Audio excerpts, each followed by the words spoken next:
E se eu te dissesse que a maior crise econômica da história não começou com um desastre? E se eu te dissesse que ela começou com uma festa, a maior festa que o mundo já tinha visto, uma celebração tão eufórica que as pessoas genuinamente acreditaram que a pobreza tinha sido eliminada e que a prosperidade seria eterna? Essa não é uma metáfora. É a realidade dos anos 20, e a história de como essa festa terminou, em um colapso tão profundo que redefiniu o mundo, é a história mais importante que você precisa entender sobre dinheiro, psicologia humana e o perigoso conforto da opinião da maioria. Você acha que o mundo de hoje é volátil? Você acha que as pessoas estão obcecadas por ganhos rápidos? O que aconteceu há quase 100 anos foi a matriz de tudo isso. Foi um período em que engraxates davam dicas de ações para banqueiros, e ambos estavam ficando ricos. Um período em que as pessoas não apenas investiam suas economias, mas hipotecavam suas casas e pegavam empréstimos gigantescos para apostar em um mercado que, segundo todos os especialistas, só podia subir. Eles estavam errados, tragicamente errados. A década de 1920, os loucos anos 20, não foi apenas uma era de jazz e prosperidade. Foi a construção da maior bolha financeira da história. E o estouro dessa bolha, o crash de 1929, não foi um acidente, foi uma inevitabilidade. Nós vamos mergulhar fundo na psicologia da euforia. Vamos entender por que pessoas inteligentes tomaram decisões desastrosas. E o mais importante, vamos descobrir por que, mesmo depois de tudo, nós continuamos cometendo os mesmos erros. Imagine o mundo em 1921. A Primeira Guerra Mundial, a guerra para acabar com todas as guerras, tinha finalmente terminado. O mundo estava exausto do conflito, do racionamento, da morte. Havia uma fome coletiva, não apenas de comida, mas de vida, de normalidade, de diversão. E nos Estados Unidos, essa fome encontrou o combustível perfeito: a indústria. A América não tinha sido devastada pela guerra como a Europa. Pelo contrário, ela tinha se tornado a fábrica do mundo. E agora, essa fábrica se voltava para dentro. O crescimento industrial foi explosivo. De repente, a maioria das famílias americanas podia sonhar em ter um automóvel. Em 1919, havia cerca de 6 milhões de carros nas estradas dos Estados Unidos. 10 anos depois, em 1929, esse número saltou para 27 milhões. Pense nisso. Um carro para cada 5 americanos. Na Europa, naquela época, um carro era um luxo reservado para a aristocracia. Nos Estados Unidos, o trabalhador da linha de montagem da Ford podia comprar o próprio modelo T que ele ajudava a construir. Mas não era só o carro. Eram as máquinas de lavar elétricas, os aspiradores de pó, os refrigeradores, os rádios.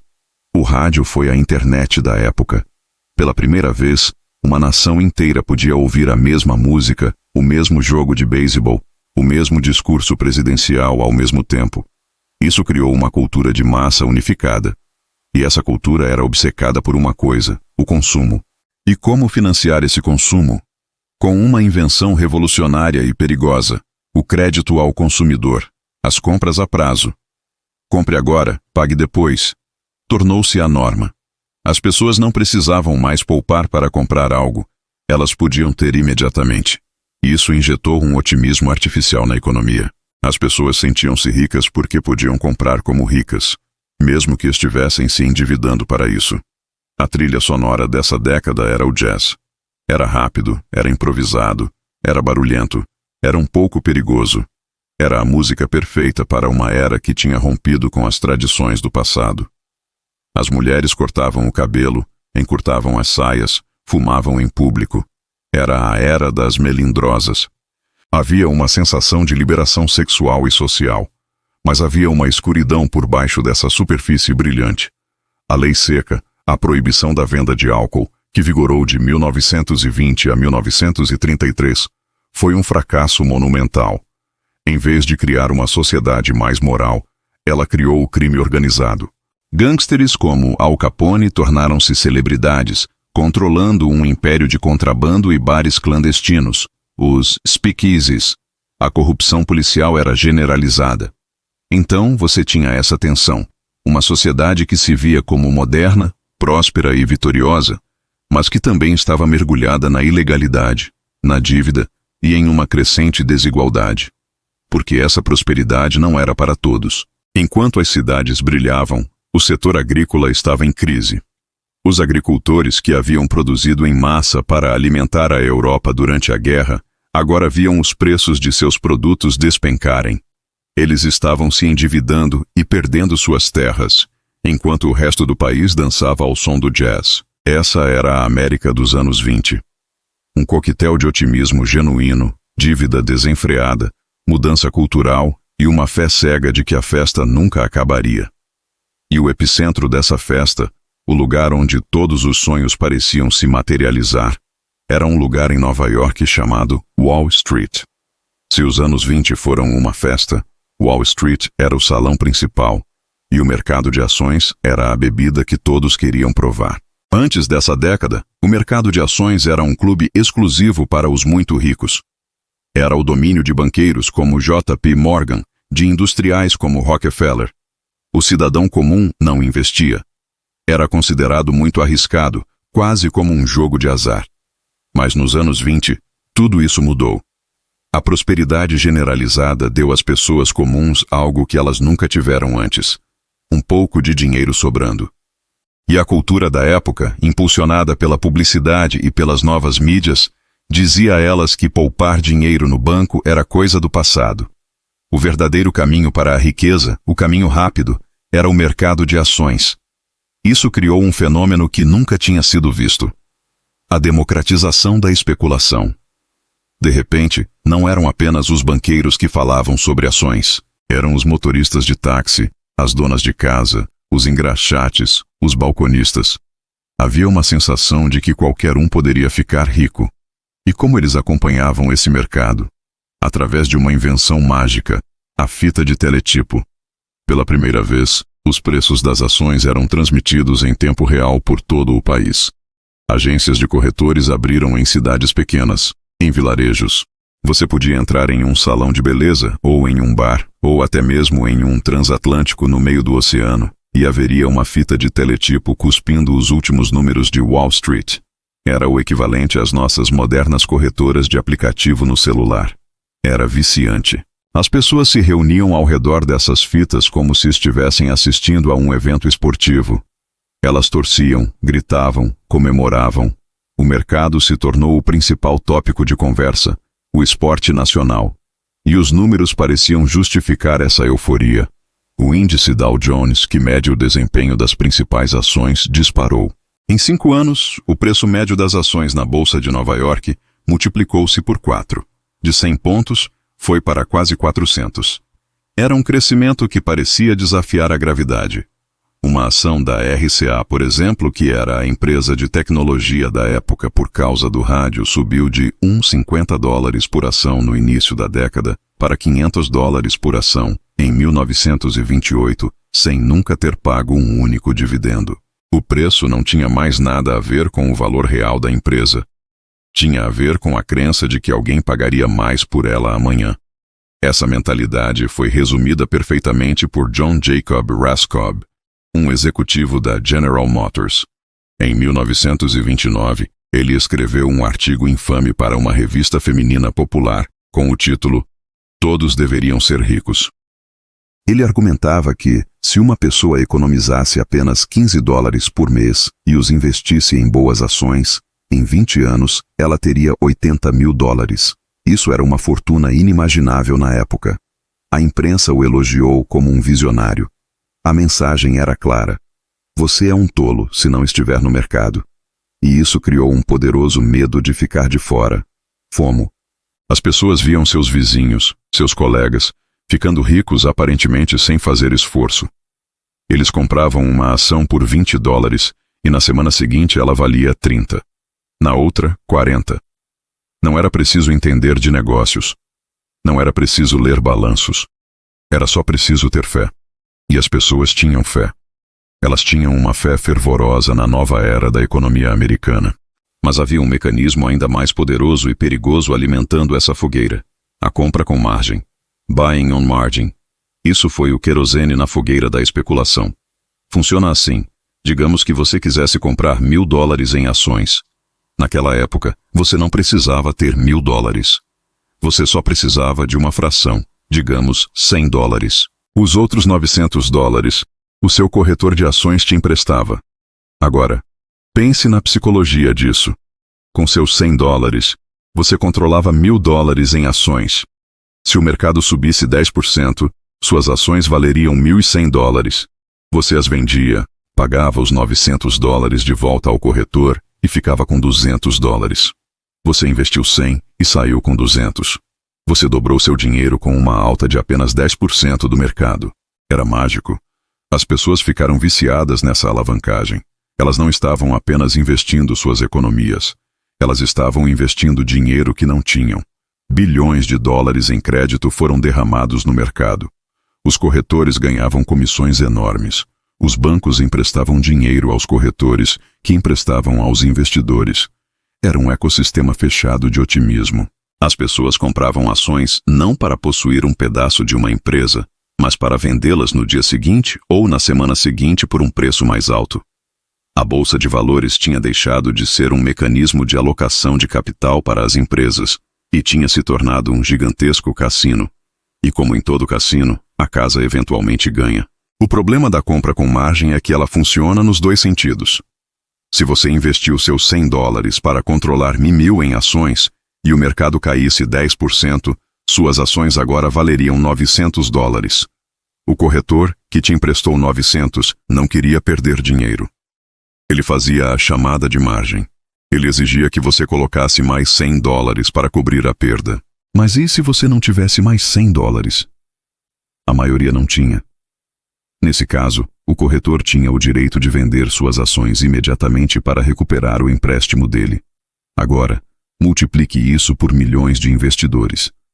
Se o mercado começasse a cair, isso forçaria uma onda massiva de vendas automáticas, o que faria o mercado cair ainda mais, o que forçaria mais vendas, em uma espiral da morte. Era um castelo de cartas construído sobre a areia da dívida. E em 1929, o vento começou a soprar. Enquanto Wall Street festejava, a economia real, a economia da agricultura e da indústria, estava mostrando sinais de cansaço. A produção industrial, depois de anos de crescimento, começou a diminuir no verão de 1929. A construção de novas casas estava despencando. As vendas de carros caíram. Os estoques de produtos não vendidos estavam se acumulando nas fábricas. A economia real estava entrando em recessão. Mas o mercado de ações... O mercado ignorou tudo isso. Ele continuou subindo, completamente divorciado da realidade. Por quê? Porque o mercado não estava mais sendo movido por lucros corporativos ou fundamentos econômicos. Ele estava sendo movido por pura psicologia de massa, por pura especulação. O preço das ações dependia apenas da crença de que mais compradores apareceriam amanhã. E aqui entra a figura trágica dos especialistas. Em um mundo inundado de informações e incertezas, as pessoas buscam figuras de autoridade para lhes dizer o que pensar. E nos anos 20, as figuras de autoridade estavam todas dizendo a mesma coisa. Continuem comprando. Irving Fisher, o economista mais famoso da época, professor de Yale, o equivalente a um ganhador do prêmio Nobel de hoje, fez uma declaração que se tornaria imortal. Poucos dias antes do colapso, ele disse: os preços das ações atingiram o que parece ser um platô permanentemente elevado. Um platô permanentemente elevado. Em outras palavras, desta vez é diferente. As regras mudaram. A prosperidade é para sempre. Mas nem todos estavam bebendo desse otimismo. Havia vozes dissidentes, mas elas foram abafadas pelo rugido da multidão. A voz mais notável foi a de Roger Babson, um estatístico e analista financeiro. Ele era visto como um pessimista, um estraga-festas. No início de setembro de 1929, quando o mercado estava em seu pico absoluto, Babson fez um discurso famoso. Ele declarou: cedo ou tarde, um crash virá, e será terrível. Ele previu uma queda de 60 a 80 pontos no Dow Jones. O que aconteceu no dia seguinte? O mercado caiu um pouco, no que ficou conhecido como o Babson Break, mas os especialistas zombaram dele. Os banqueiros e outros economistas publicaram declarações dizendo que Babson estava errado, que os fundamentos eram sólidos. O mercado se recuperou e o otimismo voltou. As pessoas ridicularizaram Babson. Elas queriam acreditar na festa. Ninguém gosta de quem diz que a música vai parar. O mercado se tornou um culto. E quem ousasse questionar a fé era tratado como um herege. Quanto mais o mercado subia, mais ele atraía os céticos, que, vendo todos ganhando dinheiro, abandonavam sua cautela e também compravam, com medo de ficar para trás. Isso é o que se chama de fase de derretimento, melt-up, de uma bolha, o pico final da euforia, onde a lógica é completamente abandonada. Em setembro de 1929, o mercado estava no auge. A euforia era palpável. Bilhões de dólares estavam investidos com dinheiro emprestado. As empresas de investimento, chamadas de investment trusts, multiplicavam-se. Elas eram basicamente fundos que usavam o dinheiro dos investidores para comprar ações de outras empresas. Muitas vezes outras empresas de investimento, criando uma teia complexa de propriedade que ninguém entendia. O mercado começou a vacilar. Em setembro, os preços pararam de subir. Eles ficaram voláteis, subindo um dia e caindo no outro. Mas ninguém entrou em pânico. Isso era visto como uma correção saudável. O mercado estava apenas tomando fôlego antes da próxima grande alta. Então, veio outubro. O mercado começou a cair de forma mais consistente. A confiança começou a ser abalada. As pessoas que haviam comprado no topo começaram a ver seus lucros evaporarem. Os investidores alavancados, aqueles que compraram com margem, começaram a sentir o aperto. A tempestade perfeita se formou na terceira semana de outubro. Os lucros corporativos, que sustentavam, em teoria, os preços das ações, começaram a ser divulgados. E eles não eram bons. A realidade finalmente estava batendo na porta da fantasia. O dia 24 de outubro de 1929 ficou conhecido como a Quinta-feira Negra. O dia começou com uma onda de vendas. Depois, outra e outra. Os preços começaram a despencar. E então, o mecanismo da margem entrou em ação. As quedas de preço dispararam as chamadas de margem. Os corretores exigiam mais dinheiro. Os investidores não tinham. Os corretores foram forçados a vender as ações de seus clientes a qualquer preço que conseguissem. Mas quem estava comprando? Ninguém. Havia apenas vendedores. A tecnologia da época não conseguiu acompanhar. A fita de teletipo, que antes transmitia a euforia, agora transmitia o pânico, e ela começou a atrasar. Os preços que apareciam na fita estavam minutos, às vezes horas, atrasados em relação ao que realmente estava acontecendo no pregão. Imagine o terror. Você está em uma corretora em outra cidade. Você vê o preço da sua ação a $50 na fita. Você dá uma ordem de venda. Mas quando a ordem chega a Nova York, o preço real já é $30. Você não sabe se foi vendido, a que preço, ou se você está totalmente arruinado. O sistema estava em colapso. Multidões se formaram do lado de fora da bolsa de valores em Wall Street. O silêncio era assustador. As pessoas olhavam para os prédios como se estivessem vendo um desastre natural em câmera lenta. No meio do dia, os banqueiros mais poderosos de Nova York tentaram intervir.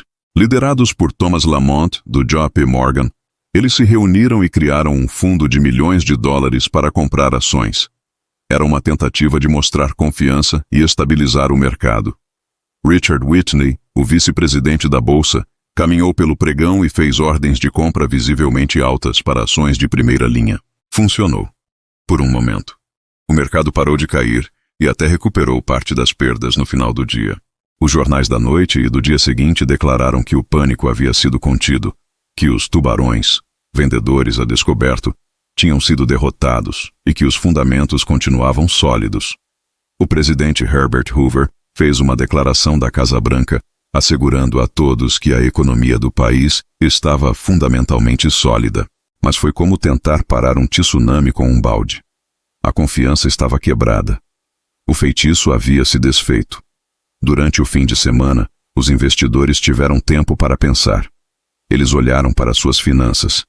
Eles perceberam o quão expostos estavam. E na segunda-feira, dia 28, a venda recomeçou. O mercado caiu 13%. E então, veio o dia que entrou para a história. Terça-feira, 29 de outubro de 1929. A terça-feira negra.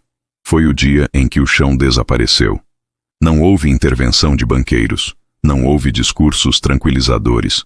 Houve apenas vendas. Um volume recorde de 16 milhões de ações foi negociado. Um número tão grande que a fita de teletipo só terminou de reportar as transações horas depois do fechamento do mercado.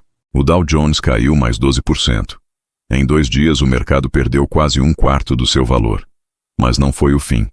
Foi apenas o começo. As pessoas que eram milionárias no papel na segunda-feira estavam falidas na quarta. Histórias, algumas exageradas, outras terrivelmente reais, começaram a surgir sobre investidores pulando de janelas de prédios em Wall Street. A piada sombria da época era que os hotéis perguntavam aos hóspedes se eles queriam um quarto para dormir ou para pular. O dinheiro não desapareceu. O que desapareceu foi a crença de que os ativos valiam o que as pessoas estavam pagando por eles. O valor evaporou porque nunca foi real. Era uma alucinação coletiva. A riqueza que as pessoas achavam que tinham era apenas fumaça. A queda imediata foi devastadora. Mas o que se seguiu foi ainda pior. Muitas pessoas pensaram que o crash era apenas em Wall Street. Elas pensaram: eu não investi, estou seguro.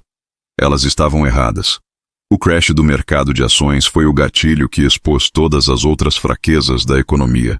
E a fraqueza mais fatal estava no sistema bancário. Nos anos 20, os bancos não eram como hoje. Não havia seguro de depósito.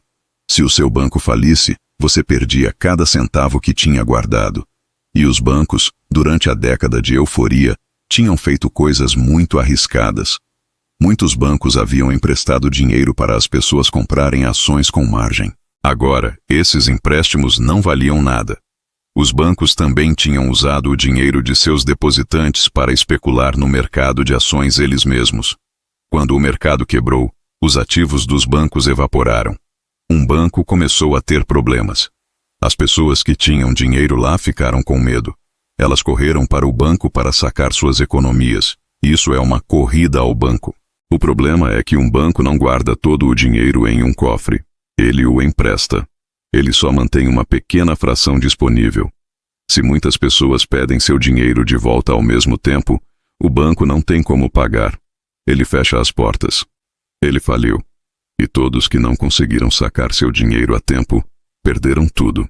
Quando um banco faliu, as pessoas que tinham dinheiro em outros bancos, bancos saudáveis, ficaram com medo. E se o meu banco for o próximo? Elas correram para sacar seu dinheiro também. Isso criou um efeito dominó. Banco após banco começou a falir. Mais de 9.000 bancos fecharam nos Estados Unidos durante a Grande Depressão. Isso foi o verdadeiro apocalipse financeiro. As economias de uma vida inteira de trabalho, de famílias inteiras, desapareceram da noite para o dia. A confiança, a base de todo o sistema financeiro, evaporou totalmente. Sem bancos, não havia crédito. E sem crédito, a economia parou. As empresas, que já estavam com estoques altos, não conseguiam mais empréstimos para pagar seus funcionários ou comprar matéria-prima. Elas começaram a demitir. Milhares de pessoas perderam seus empregos. Quando essas pessoas perderam seus empregos, elas pararam de comprar coisas. Elas pararam de comprar carros, rádios, roupas. Elas pararam de pagar suas hipotecas. Isso criou o círculo vicioso da deflação e da depressão. As empresas, vendo que ninguém estava comprando, tinham que demitir ainda mais gente e cortar preços.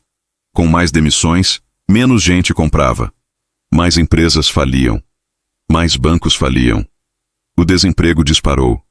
Em 1929, era de 3%. Em 1933, no auge da depressão, 25% da força de trabalho americana estava desempregada.